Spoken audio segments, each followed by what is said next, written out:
What the hell are you doing here?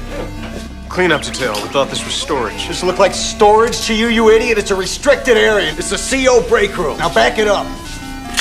Back it up now! I spent a full month breaking through the concrete wall in the tunnel, which would let me get straight from my cell to the infirmary and escape from there. But my brother Lincoln was on death row, locked in solitary, and there was no way I could reach him. After studying the prison blueprints carefully, I discovered a storage room above where the steam pipes and drainage system intersected. If we could break through there, everyone could meet up in the infirmary and escape together. But John warned me that area was off limits. Inmates couldn't work there unless there was a fire that needed repairs. After several discussions, we headed toward the storage room with flammable materials. Just as we were about to push the door open, a guard's gun suddenly pointed at us. Cleanup detail. We thought this was storage. Does it look like storage to you, you idiot? It's a restricted area. It's a CO break room. Now back it up. Back it up now! Sorry. Our escape plan had hit another snag. Just when we were out of options, we discovered Cooper could freely access that storage room. My brother told me Cooper had been here for 50 years and the guards trusted him completely.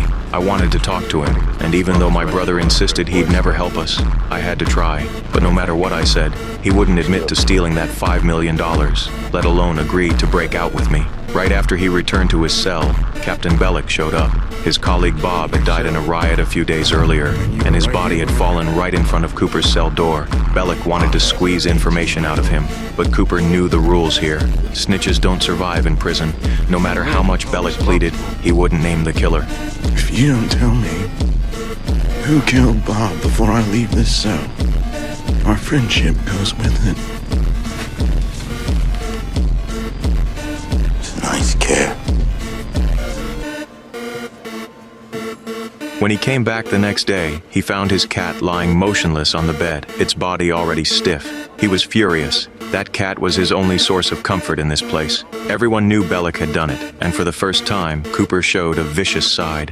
He immediately went to the guard's break room. He spread rubber adhesive on the coffee maker's power cord, then opened Bellick's locker, took out a cigarette, stared at that hateful face on the wall, and finally flicked his lighter. Soon, the break room filled with smoke. I noticed the smoke in the distance. The opportunity had come too quickly. Thanks. I didn't do it for you. Found the source. Someone in here smoked these? Bilsons? Bellick. The next day, we were assigned to repair the burned break room. Now our task was to punch a hole through the floor to prepare for our future escape. Over the following days, we pounded on the floor with cotton blankets. I assigned someone to keep watch while everyone quietly disposed of the debris where it wouldn't be found. Later, Benjamin the drug dealer sensed something was off, though he didn't know what we were up to. Even worse, Captain Bellick suddenly approached John. John could manage the prison industry because his friend on the outside regularly transferred money to Bellick's account.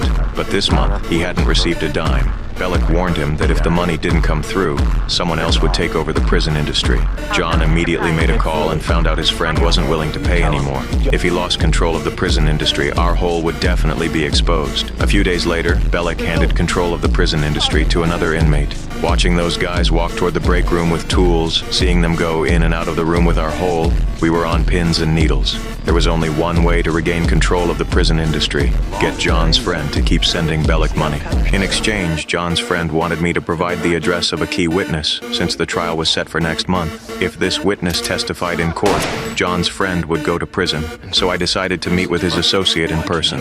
To avoid raising suspicion, I lied about needing $500,000 in insurance money and explained in detail how I'd found the address. He bought it immediately, but when he arrived at that address, I called the cops.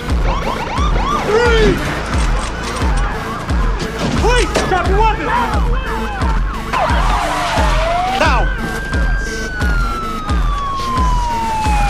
Because that key witness was an innocent person. After Bellick received the money, John regained control of the prison industry. The hardest part was solved. We were just 20 inches away from breaking through the tunnel. At our current pace, we estimated we'd be out by Friday. Everyone was excited, imagining what they'd do once they got out. But just then, Bellick suddenly walked in with Benjamin. Turns out he'd recently discovered the debris we'd been secretly dumping, so he'd bribed the new guy with the beard to check the break room alone. He discovered our escape plan, and he wanted in too. Benjamin stood at the hole and threatened us. Are you sure about that? Are you sure you can't use the extra hand?